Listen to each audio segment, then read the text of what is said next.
Welcome back to Tía Gitana. My name is Abby, and today we're going to talk about the problem with saying I'm sorry, perfection, and society. And the reason why I wanted to talk about this topic is because we're like about midway through Virgo season, and perfection is something that we all know aligns with their energy and their archetype and what they're about. So I wanted to talk about this because they also are ruled by Mercury, and they're also very much about the mind, but very much also grounded as well. And so I wanted to talk about this because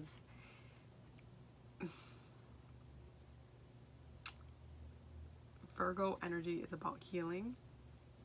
It's about health, having a having a healthy mind, having a healthy relationship with others, grounding ourselves in those ideas and that we plant and continuing to grow from them.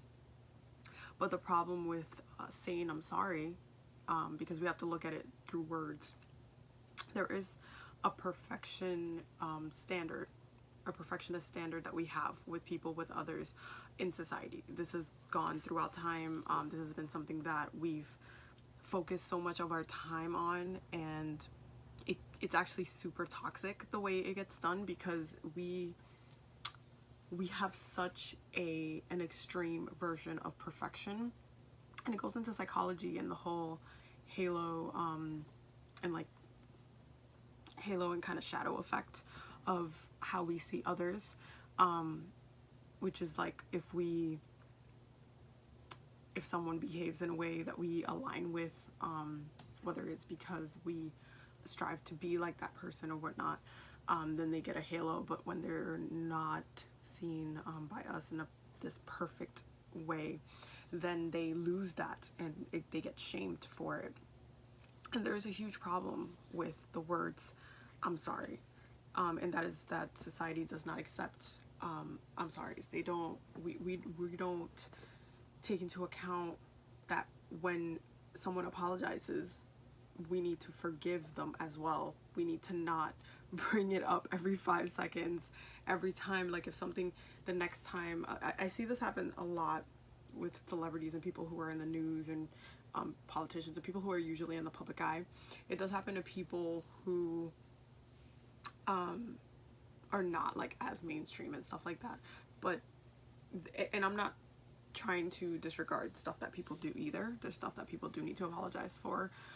There's stuff that in many ways can be seen as unforgivable, even though forgiveness still needs to take place, because there are people that will do really disgusting things, like Bill Cosby, for example. And so there are people who do very extreme, unforgivable type of things that do need to be shamed by society, because that behavior needs to not be praised.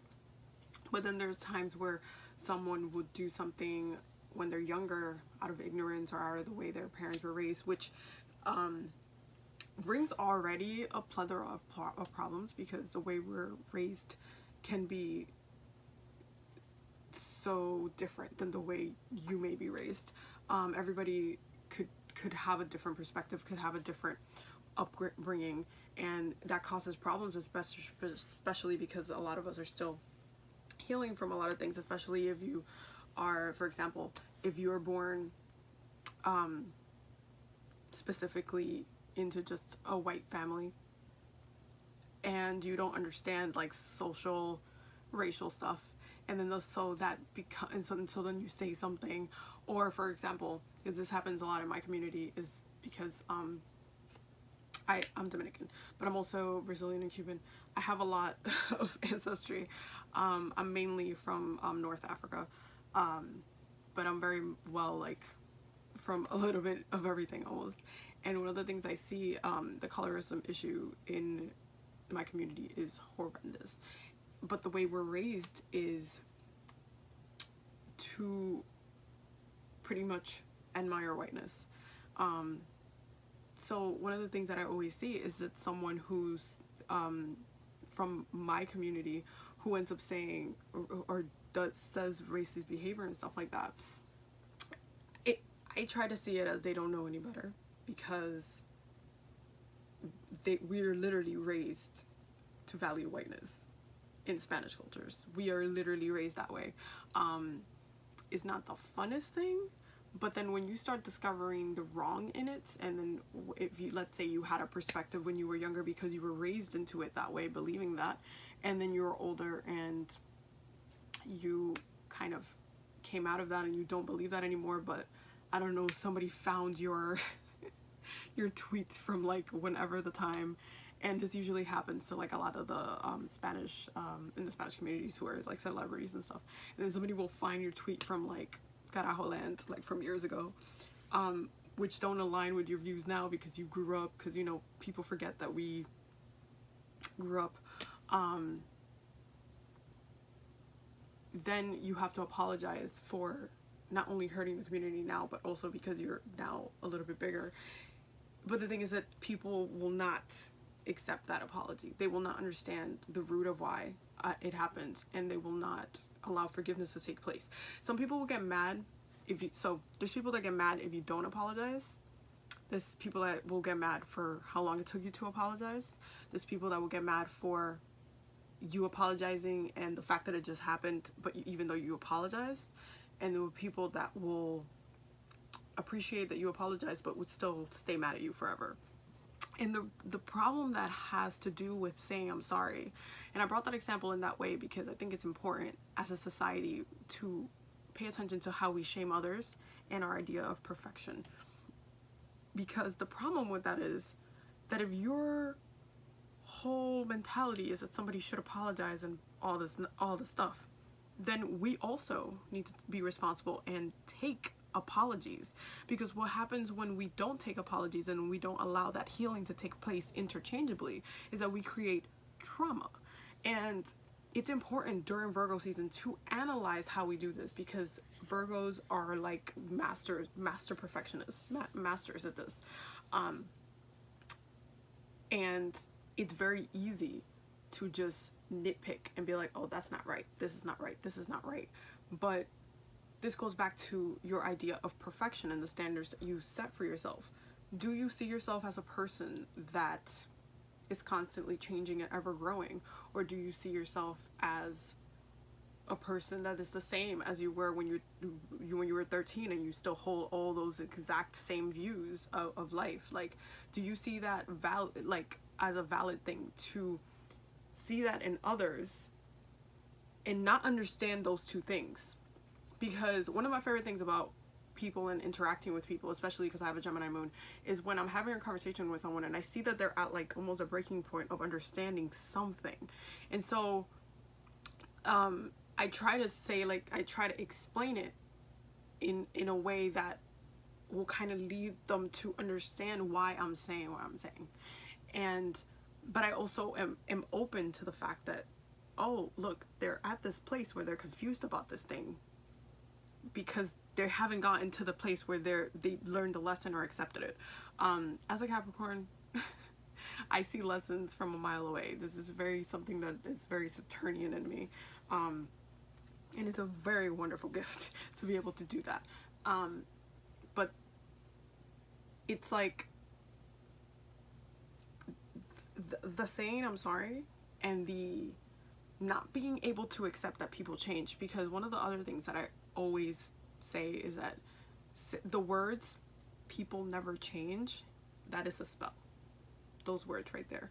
Anytime you ever hear someone say it, anytime you ever heard it yourself, anytime you ever said it, you have contributed to this spell, this mass spell on the world, on everyone, especially past generations, because they're the ones that literally put it on themselves, which is why our generation now has to come in and break up all of this stagnant energy and social constructs. We literally have to break all that up just because they literally put spells on themselves to stay stuck in one place.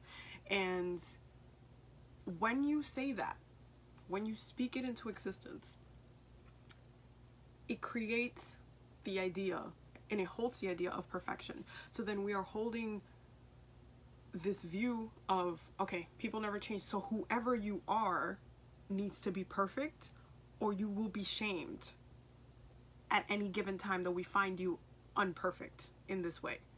And this has happened throughout history in many ways, especially when historically speaking, ancient civilizations were starting to pretty much go away, and the newer civilizations were just valuing shaming as a form of punishment. And so it kind of carried on and evolved in many different ways, but the idea of perfection still holds.